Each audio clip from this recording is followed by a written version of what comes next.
In front of me is Redmi Note 15 Pro, and today I would like to show you how you can turn on and use Keyboard Clipboard.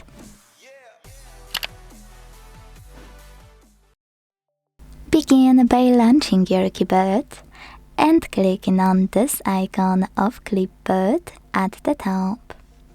Then use this switcher at the top right corner to activate it, and go back thanks to this arrow at the top left one. Now with keyboard activated, we can finally use it. To do that, copy or cut any text. Now to paste it instantly, tap on it at the top of your keyboard.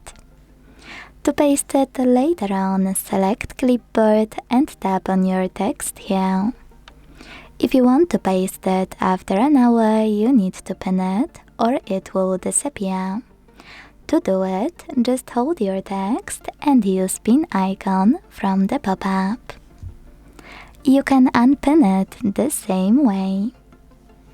If you want to delete anything from Clipboard, swipe it to the right, swipe it to the left, or hold it and click on delete.